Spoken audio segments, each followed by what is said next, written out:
Friends, इस video में आप सभी को एक और नई भर्ती के बारे में अपडेट देना है। भर्ती निकाला गया है आईबी की तरफ से, यानी इंटेलिजेंट ब्यूरो की तरफ से, ministry of home affair government of India के तहत। यानी आईबी में एक और नई भर्ती आ चुकी है जो कि काफ़ी अच्छी वैकेंसी है। इसमें भर्ती है दो तरह का, जैसे है इसमें secretary assistant and executive and multitasking staff general examination 2022। इसमें सेक्रेटरी असिस्टेंट और एमटीएस का भर्ती निकाला गया है, वो भी डायरेक्ट भर्ती है। इसमें आपको ऑनलाइन एप्लीकेशन, आपको फॉर्म भरना पड़ेगा। क्या क्या क्वालिफ़िकेशन है, कितना भर्ती है, वैकेंसी है, पूरा डिटेल में आपको बताने वाला हूँ। तो यहाँ पे टेबल ए में दिया है, आपके स्टेट वाइज वैकेंसी को निकाला गया है। तो यहाँ पे स्टेट वाइज वैकेंसी है, क्या सभी स्टेट में आप अप्लाई कर सकते हैं, या आप मान लीजिए आप पंजाब में रहते हैं, क्या आप हरियाणा में अप्लाई कर सकते हैं, क्या आप बंगाल में रहते हैं, क्या आप बिहार में रहते हैं, क्या बंगाल में अप्लाई कर सकते हैं। इस तरह का यहाँ पे क्राइटेरिया रखा गया है, वो आपको बताने वाला हूँ। तो टोटल यहाँ पे देख सकते हैं सभी स्टेट के लिए वैकेंसी है। जैसे अगरतला, सॉरी, मतलब वो जो एरिया होता है, जैसे आपका स्टेट में जो डिस्ट्रिक्ट वगैरह होता है, डिस्ट्रिक्ट वाइज वैकेंसी रखा गया है। जहाँ जहाँ आपका पोस्टिंग वगैरह होगा वो पूरा डिटेल में यहाँ पे बताया गया है। जैसे कि यहाँ पे अगरतला है, तो अगरतला में यहाँ पे है एसे, यानी एसे एग्जीक्यूटिव या एमटीएस जनरल है। उसमें आप सभी को एक और बात बता देना चाहता हूँ, मान लीजिए कि आप अगरतला में आप अप्लाई करते हैं, तो आपको उस अगरतला कहाँ पे पड़ता है, उस स्टेट का आपका डोमिसाइल भी होना चाहिए, और आपका वहाँ का लैंग्वेज आपको पता होना चाहिए। आपको बोलने भी आना चाहिए, आपको पढ़ने भी आना चाहिए, आपको लिखने भी आना चाहिए। एक क्राइटेरिया इस नोटिफिकेशन में दिया हुआ है। तो ओवरऑल सभी जगह का यहाँ पे भर्ती है। तो आप लोग अपने हिसाब से जहाँ से आप बिलोंग करते हैं वहीं से फॉर्म भरें, क्योंकि वहाँ का लोकल लैंग्वेज भी आपको जानकारी होना चाहिए, लिखने पढ़ने आना चाहिए, तभी जाके अप्लाई कर पाएंगे। ठीक है। उसके बाद यहाँ पे देख सकते हैं टोटल वैकेंसी की बात की जाए तो टोटल यहाँ पे 1521 वैकेंसी है आपका एसे और सेक्रेटरी असिस्टेंट एंड एग्जीक्यूटिव में, और एमटीएस में टोटल 150 पोस्ट यहाँ पे रखा गया है। तो यहाँ पे ओवरऑल देखा जाए तो यहाँ पे आपका 1671 पोस्ट यहाँ पे है। 1671 पोस्ट दोनों मिलाकर 1671 पोस्ट रखा गया है। हो गया। उसके बाद बोला है कि नंबर ऑफ़ वैकेंसी आपका प्रोविजनली लीवल ऑफ चेंजेस भी हो सकता है आगे। तो अभी आपको जो दिया है वही आपको देखना है। ये आपको कहाँ मिलेगा नोटिस वगैरह, तो आपको www.mha.gov.in पर आप जाएंगे तो आपको NCL यानी www.ncs.gov पर भी आपको देखने को मिलेगा। यानी जो MHA का जो गवर्नमेंट वैकेंसी है उसी पे आपको यहाँ पे देखने को मिलेगा। उसके बाद यहाँ पे आपको बोला है कि डिस्क्रिप्शन ऑफ पोस्ट, इसमें क्वालिफ़िकेशन क्या लगने वाला है, इसमें क्या पे स्केल वगैरह वो आप सबको दिया हुआ है। जैसे कि यहाँ पे सेक्रेटरी असिस्टेंट और एग्जीक्यूटिव यानी एसे और एग्जीक्यूटिव में है, अगर अप्लाई करते हैं तो लेवल 3 का यहाँ पे मैट्रिक देखने को मिलेगा, जिसमें 21,700 से लेकर 69,100 अदर अलाउंस भी मिलेगा, जो कि सेंट्रल गवर्नमेंट का जो अलाउंस होता है वो आपको देखने को मिलेगा। उसके बाद एमटीएस जनरल, अगर आप एमटीएस जनरल में अप्लाई करते हैं तो लेवल 1 का आपको देखने को मिलेगा, जो कि 18,000 से लेकर 56,900 के बीच में, और अदर एडमिसेबल अलाउंस एज पर गवर्नमेंट रूल्स के हिसाब से आपको देखने को मिलेगा। पे स्केल में यहाँ पे एक नोट दिया है जिसमें बोला है नंबर 1 में कि special security allowance 20% of basic pay in addition of other government allowance, यानी टोटल आपका स्पेशल सिक्योरिटी अलाउंस 20% मिलेगा, और cash compensation in leave of duty perform of holiday subject ceiling 30 days, यानी 30 डे का हॉलीडे 30 डेज का भी आपको other से दिया जाएगा। अब मेन बात है यहाँ पे क्वालिफ़िकेशन क्या है, तो आपका जो दोनों पोस्ट के लिए क्वालिफ़िकेशन माध्यमिक पास होना चाहिए। माध्यमिक पास के संग संग आप सभी को सेकेंड पॉइंट में बोला है कि प्रोसेसन of domicile certificate of the state against which candidate has applied, मतलब आप जिस स्टेट से अप्लाई कर रहे हैं उस स्टेट का डोमिसाइल आपका, उस स्टेट के अंदर जो डिस्ट्रिक्ट में रहते हैं उस डिस्ट्रिक्ट में आपका डोमिसाइल होना चाहिए। उसीलिए आपको जिस स्टेट में आप रहते हैं आपका डोमिसाइल जिस स्टेट का है उसी स्टेट से आप अप्लाई करें। दूसरे स्टेट से अप्लाई करेंगे तो आपको डोमिसाइल भी डॉक्यूमेंट वेरिफिकेशन के टाइम दिखाना पड़ेगा। उसके बाद 3 नंबर पॉइंट बोला है कि knowledge of any one local language या डायलेक्ट मेंशन टेबल ए अबव अगेंस्ट इच SIB, यानी आपका जिस स्टेट से अप्लाई करते हैं उसका लोकल लैंग्वेज आपको आना चाहिए। जैसे कि आप जिस स्टेट से बिलोंग करते हैं उसमें जितने भी राज्य हैं वहाँ का लोकल लैंग्वेज क्या है वो आपको जानकारी होना चाहिए। आपको लिस्ट दिया है, उसी लिस्ट में से जो लोकल लैंग्वेज आपको जानकारी है वहीं से आपको देना है। अब बात है नीचे में desirable qualification, field experience in intelligent work, यानी डिज़ायरेबल वर्क बोला है कि ये आपके पास इसे फील्ड एक्सपीरियंस होना चाहिए इंटेलिजेंट वर्क के लिए, या नहीं है तब भी कोई दिक्कत नहीं, इसमें कोई कंपलसरी नहीं बोला गया है।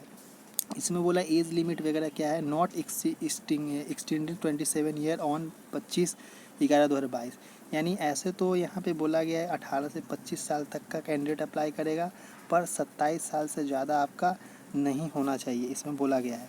अगर आप जैसे अपर एज लिमिट में आते हैं, जैसे कि आप SC ST में आते हैं तो 5 साल का छूट है, और अगर OBC में आते हैं तो 3 साल का छूट दिया जाएगा। बाकी अदर जो होता है उसमें सब कुछ का यहाँ पे डिटेल्स दिया है, इसे आप लोग पढ़ लेंगे अपने हिसाब से। उसके बाद यहाँ पे इसमें बोला गया है कि आपका पोस्ट वगैरह सब कुछ दिया है। सर्विस लाइबिलिटी बोला है यहाँ पे बोला है service liability the post involve all India service liability, ये आपके पूरे भारत में आपका सर्विस लाइबिलिटी है। Therefore candidate willing to service anywhere in India any need to apply, मतलब आप भारत के कोई भी हिस्सा में आपका ड्यूटी रह सकता है। उसके बाद है यहाँ पे स्कीम ऑफ एग्जामिनेशन, मतलब इसमें आपका एग्ज़ाम वगैरह जो होगा उसका पैटर्न क्या है। तो इसमें पैटर्न है टीयर वाइज, जैसे आप टीयर 1 फर्स्ट में common for security assistant, executive and MTS general, यानी टीयर 1 दोनों के लिए सेम रहेगा, जिसमें टोटल 100 मार्क्स का और 100 क्वेश्चन आपसे पूछे जाएंगे। सेक्शन वाइज है कि 20 नंबर का जनरल अवेयरनेस यानी GA से, 20 नंबर आपका मैथ से रहेगा quantity aptitude, 20 number numerical ability, logical ability and reasoning वगैरह जो रहेगा उससे रहेगा। इंग्लिश 20 नंबर का, और जनरल स्टडीज़ जो रहने वाला है GS एक पार्ट है। जनरल अवेयरनेस अलग हो गया, जिसमें आपका अलग से पूछा जाएगा, जनरल स्टडीज़ से अलग से पूछा जाएगा, जो कि टोटल यहाँ पे 20 नंबर का रहेगा, यानी 5 सेक्शन है, ईच सेक्शन 20 नंबर का, और एक क्वेश्चन 1 नंबर का, यानी 100 क्वेश्चन 100 मार्क्स का, और टोटल 1 घंटा का समय आपको दिया गया है, यानी 60 मिनट का टाइम दिया गया है। और यहाँ पे टीयर 2 जो दिया गया है, यहाँ पे टीयर 2 किसके लिए है, तो यहाँ पे कॉमन फॉर बोथ, यानी सिक्योरिटी असिस्टेंट एग्जीक्यूटिव और MTS जनरल जो है दोनों के लिए टीयर 2 कॉमन है। इसमें बोला है कि ऑफलाइन एग्ज़ाम होगा डिस्क्रिप्टिव पेपर टाइप, जिसमें आपको क्या करना है कि translation of a passage of 500 word from local language या dialect to English and vice versa, यानी यहाँ पे आपको 500 वर्ड में, जैसे कि मान लीजिए आपको ऑफलाइन पेपर दिया जाएगा जिसमें कोई पैसेज लिखा रहेगा बांग्ला में, बांग्ला को पढ़ के, मान लीजिए बांग्ला वर्ड है आपका लैंग्वेज है तो बांग्ला में लिखा रहेगा, उस बांग्ला वर्ड को पढ़ के आपको इंग्लिश में ट्रांसलेट करना है वाइस वर्सा, यानी या इंग्लिश से आपको बांग्ला में करना है, ये दोनों हो सकता है। ये क्वालिफाइंग इन नेचर है, आगे आपको बताऊंगा। टोटल 40 नंबर का रहने वाला है और 1 घंटा, यानी 500 वर्ड है, 40 नंबर का रहने वाला और 1 घंटा का टाइम दिया जाएगा।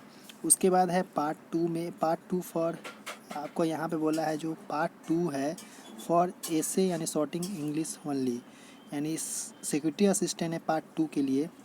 आपका पार्ट 2 भी रहेगा, पार्ट 2 के संग संग आपको स्पोकन एबिलिटी होना चाहिए to be assist at the time of tier 3, यानी टीयर 2 जो 500 वर्ड का जो डिस्क्रिप्टिव पेपर है वो MTS के लिए भी है और आपका सिक्योरिटी असिस्टेंट के लिए भी है 40 मार्क्स के लिए, पर यहाँ पे अलग से एक टीयर 2 है।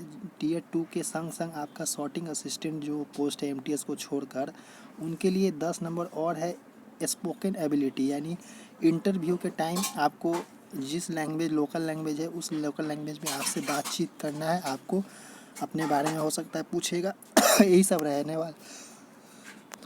उसके बाद यानी टोटल सॉर्टिंग असिस्टेंट के लिए, सिक्योरिटी असिस्टेंट के लिए टोटल 50 नंबर का रहेगा टीयर 2, और MTS के लिए रहेगा 40 नंबर का, और आपको 1 घंटा का टाइम दिया जाएगा। उसके बाद है tier 3, tier 3 interview personality test, यानी टीयर 3 जो होने वाला है वो इंटरव्यू 50 नंबर का आपका होगा। तो ये सब दिया हुआ है। अब बात है यहाँ पे कितना कितना पासिंग मार्क्स है वो आपको बताया। जैसे कि यहाँ पे बोला है कि tier 2 exam is qualifying in nature. जो टीयर 2 क्वालिफाइंग इन नेचर है कैसे, टीयर 2 में सॉर्टिंग असिस्टेंट में अगर अप्लाई करते हैं तो टीयर 2 50 नंबर का आपका होगा, जो कि 40 प्लस 10, तो 50 में से कम 20 नंबर आपको रखना पड़ेगा, तब जाके आप क्वालिफाई कर पाएंगे। और बोला है कि एमटीएस के 40 नंबर का जो है सिर्फ डिस्क्रिप्टिव लिखना है 500 वर्ड का, वो 40 में से 16 नंबर आपको रखना पड़ेगा, तभी जाके आप पास हो पाएंगे। ये क्वालिफाइंग नेचर है। इसमें बोला है कि आपका एप्लीकेशन ऑनलाइन रजिस्ट्रेशन वगैरह होगा इसी साइट पे, जो आपको पहले बताया।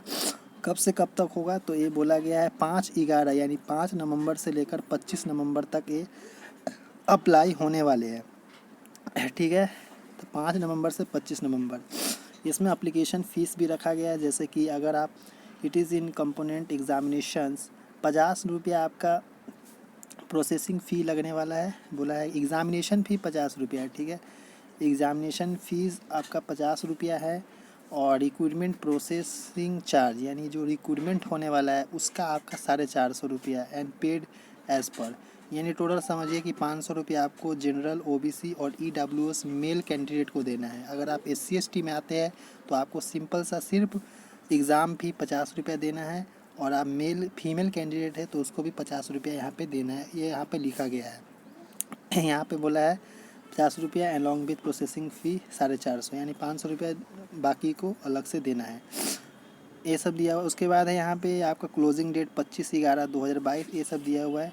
तो यही इन्फॉर्मेशन था नोटिस में। तो आई होप कि आपको समझ में आया कि किस तरह का वैकेंसी है, कितना वैकेंसी है, कौन कौन अप्लाई कर सकता है, कब से कब तक अप्लाई होगा, क्या सिलेबस है, पूरी जानकारी आपको दे दिया। कोई भी अगर डाउट रह जाता है तो आप वीडियो के सेक्शन में कमेंट कर सकते हैं, कमेंट बॉक्स में, और अपना सुझाव रख सकते हैं कि हाँ ये पॉइंट मुझसे छूट गया है। तो ये चलिए नेक्स्ट वीडियो मिलते हैं। धन्यवाद देखने के लिए।